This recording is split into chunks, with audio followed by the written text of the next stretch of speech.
دھندا بنا لیا کہ مجھے اپنے حلقے میں اور اپنے لوگوں میں تو کوئی نہیں پوچھ رہا ہے، چلو مسلمان اپنے جلسوں میں بلا رہا ہے اور میری ایک انکم چل رہی ہے، چلو میں اسی میں لگا ہوں۔ تو نبی پر ایمان لانا یہ شرط ہے۔ فَالَّذِينَ آمَنُوا بِهِ، جو لوگ نبی کے اوپر ایمان لائے، وَعَزَّرُوهُ، اور جنہوں نے نبی کا احترام کیا، نبی کا سمان کیا۔ نبی کا سمان بھی آپ کو کرنا ہے۔ بہت سارے لوگ کہتے ہیں کہ صاحب نبی ہمارے جیسے، ہمارے بہت سارے دوسرے بھائی کہتے ہیں کہ یہ اہل حدیث لوگ نبی کو اپنے جیسا بولتے ہیں۔ سن لو، جو نبی کو اپنے جیسا مانتا وہ اہل حدیث نہیں ہے۔ اللہ کی قسم نبی ہمارے جیسے نہیں تھے، نبی انسان تھے مگر ہمارے جیسے نہیں تھے۔ ہم جب سو جاتے ہیں ہماری آنکھیں بھی سو جاتی ہیں، ہمارا دل بھی سو جاتا ہے۔ اللہ کے نبی فرماتے جب میں سوتا ہوں تنام عینی ولا ینام قلبی، میری آنکھیں سوتی ہیں مگر میرا دل نہیں سوتا، دل نہیں سوتا ہے، آنکھیں سوتی ہیں۔ اللہ کے نبی نماز پڑھا رہے ہیں، صحابہ سے کہتے ہیں اپنی صفیں سیدھی کر لو، فَإِنِّي أَنظُرُ مِنْ وَرَائِي، میں اپنے پیچھے بھی دیکھتا ہوں، پیچھے بھی دیکھتا ہوں۔ اللہ کے نبی صحابہ سے کہتے ہیں میں غصے میں بھی کوئی ایسی بات نہیں کہتا ہوں جو حق کے خلاف ہو۔ آپ کے پسینے سے خوشبو آیا کرتی تھی، آپ کے اوپر آپ کی مٹھی میں کنکر کلمہ پڑنے لگتا تھا اور پیڑ اور پودے آپ کو سلام کرنے لگتے تھے۔ آپ کا سینہ چاک کر کے آپ کے دل کو زمزم سے دھویا گیا، آپ کو معراج کے اوپر لے کے جایا گیا۔ آپ ہمارے جیسے نہیں تھے میرے بھائیوں، آپ انسان ضرور تھے مگر اللہ تعالیٰ نے بہت ساری وشیشتاؤں سے اور بہت ساری خصوصیات سے آپ کو نوازا تھا۔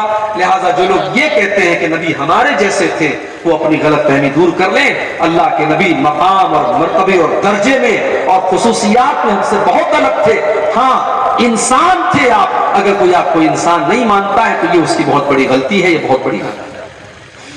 تو پہلا کام کیا کرنا ہے بولو بھائی؟ نبی پر ایمان لانا ہے، اور دوسرا کام کرنا ہے نبی کا آپ کو سمان کرنا ہے، نبی کی عزت کرنی ہے، نبی کی رسپیکٹ کرنی ہے۔ مگر یہاں ایک چیز نوٹ کر لیجیے، نبی کا احترام اور نبی کا سمان اپنی جگہ ہے، مگر نبی کے مقام کو اتنا نہ بڑھاؤ کہ ان کو اللہ کے مقام تک لے کے چلے۔ عیسائی لوگ بھی تو حضرت عیسیٰ کو مانتے ہیں، بہت مانتے ہیں، مگر ان کی محبت ان کے کام نہیں آئے گی، کیونکہ وہ عیسیٰ علیہ السلام کو سن آف گاڈ مانتے ہیں، اللہ کا بیٹا مانتے ہیں، اور یہ بہت بڑی گالی ہے جو اللہ کو دیتے ہیں، اس سے بڑی گالی اللہ کے لیے کوئی نہیں۔ اسی لیے اللہ کے نبی فرماتے لا تطرونی کما اطرت النصارى عیسی ابن مریم، او لوگو تم مجھے اتنا نہ بڑھانا جتنا عیسائیوں نے عیسی ابن مریم کو بڑھایا تھا۔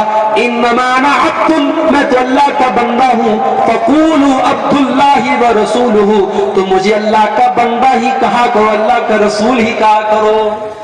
اللہ کے نبی اپنی ساری خوبیوں کے باوجود اللہ کے بندے تھے، اور بندے کا کمال یہی ہے کہ بندے کو بندہ کہا جائے۔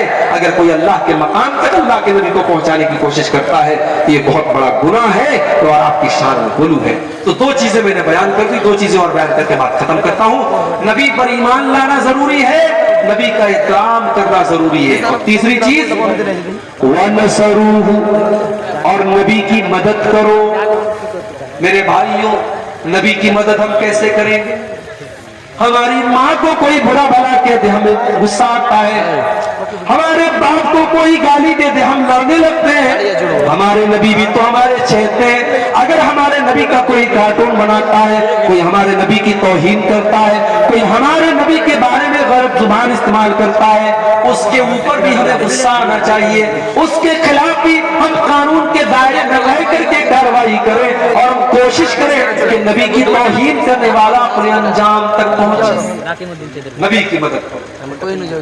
اور ایک بات اور یاد رکھو، نبی کی مدد میں نبی کے دین کی مدد بھی شامل ہے۔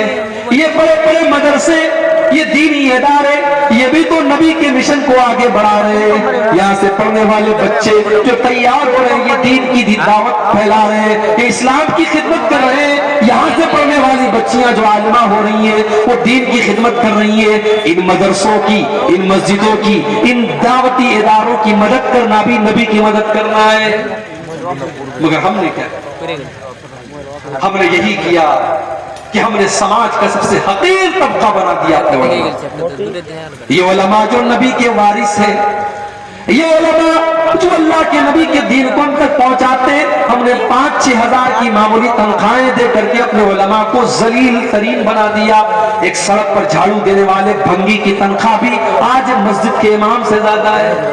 اور مسجد کا امام بیچارہ کبھی اگر سجدہ لمبا کر دے, قرات لمبی کر دے, تو سارے لوگ اعتراض کرنے کے لیے تیار ہو جاتے ہیں. سارے لوگ اعتراض کرنے کے لیے تیار ہو جاتے ہیں.